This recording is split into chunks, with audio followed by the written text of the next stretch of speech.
Assalamualaikum warahmatullahi wabarakatuh. Perkenalkan, nama saya Dian Kartika dengan NIM A11124188. Baik, pada video kali ini saya akan membahas materi mengenai ringkasan analitis tentang model, pendekatan, dan evaluasi kurikulum serta relevansinya terhadap perkembangan kurikulum nasional. Baik, di sini ada esensi kurikulum dan komponen utama. Kurikulum pada dasarnya adalah rencana menyeluruh yang mengatur apa yang harus dipelajari peserta didik, bagaimana proses belajar berlangsung, dan bagaimana hasil belajar dinilai. Ia bukan sekedar daftar mata pelajaran, tetapi merupakan sistem yang mencakup tujuan pendidikan, pengalaman belajar, serta evaluasi. Komponen inti, tujuan pendidikan, arah pembelajaran yang ingin dicapai, baik pengetahuan, keterampilan maupun sikap, isi atau materi. Apa saja konten yang harus diajarkan agar tujuan tercapai. Metode atau strategi pembelajaran. Pendekatan guru dalam menyampaikan materi secara efektif. Evaluasi, cara menilai efektivitas pembelajaran serta perkembangan peserta didik. Kurikulum menjadi fondasi yang memastikan pendidikan berjalan struktur dan relevan dengan kebutuhan zaman.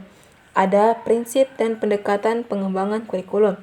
Dalam pengembangan kurikulum, terdapat prinsip-prinsip yang harus dipegang agar kurikulum tetap bermakna dan bisa diimplementasikan dengan efektif. Prinsip-prinsip tersebut antara lain, relevansi. Kurikulum harus relevan dengan kebutuhan peserta didik, dunia kerja, masyarakat, dan perkembangan ilmu pengetahuan. Efisiensi dan efektivitas. Penggunaan waktu, materi, dan metode harus optimal sehingga pembelajaran tidak membuang sumber daya. Konsistensi internal. Tujuan materi, metode, evaluasi harus selaras, berorientasi pada peserta didik. Pembelajaran dirancang untuk kebutuhan, minat, dan perkembangan siswa.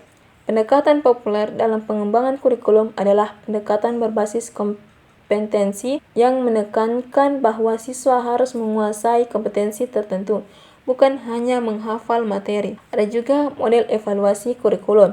Evaluasi penting dilakukan untuk mengetahui apakah kurikulum berjalan efektif dan sesuai tujuan.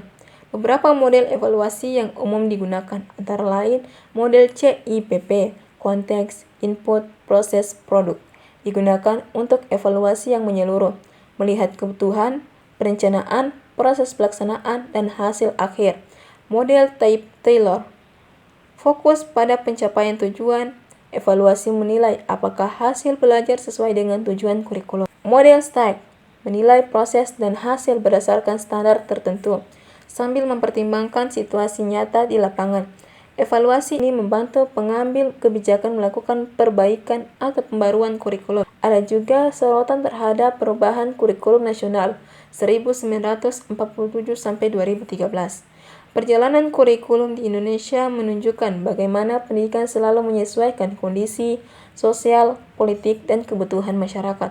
Beberapa perubahan penting. Pada tahun 1947, rencana pelajaran memfokuskan pada pembinaan karakter pasca kemerdekaan. Pada tahun 1968, kurikulum lebih terstruktur, menekankan pembentukan watak dan pengetahuan dasar. Pada tahun 1975 sampai 1994, kurikulum semakin sistematis dengan penetapan tujuan instruksional yang sangat detail. Pada tahun 2004 sampai 2006, KBK dan KTSP menekankan kompetensi, sekolah diberi ruang untuk mengembangkan kurikulumnya sendiri. Pada tahun 2013, fokus pada kompetensi sikap, pengetahuan, dan keterampilan melalui penilaian autentik. Setiap kurikulum hadir sebagai upaya menyesuaikan perkembangan zaman dan kebutuhan bangsa. Dan ada juga contoh isu atau masalah kurikulum yang bisa diteliti.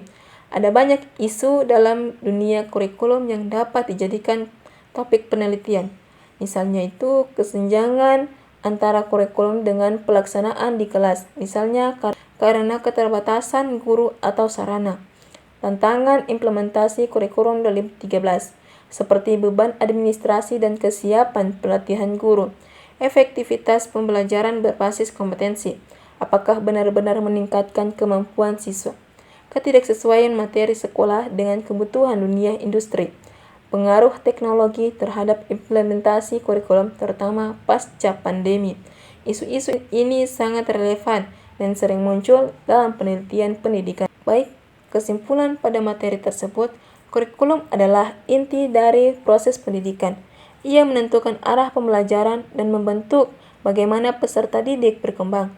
Dalam menyusunnya, kurikulum harus relevan, efektif, dan sesuai dengan kebutuhan peserta didik serta perkembangan zaman. Evaluasi diperlukan untuk memastikan kurikulum berjalan baik dan dapat diperbaiki. Perjalanan kurikulum Indonesia dari tahun 1947 hingga 2013 menunjukkan adaptasi terhadap kondisi sosial dan tantangan baru. Berbagai isu implementasi kurikulum juga dapat menjadi topik penelitian penting untuk meningkatkan kualitas pendidikan di masa depan. Baik, saya akhiri. Wassalamualaikum warahmatullahi wabarakatuh. Terima kasih.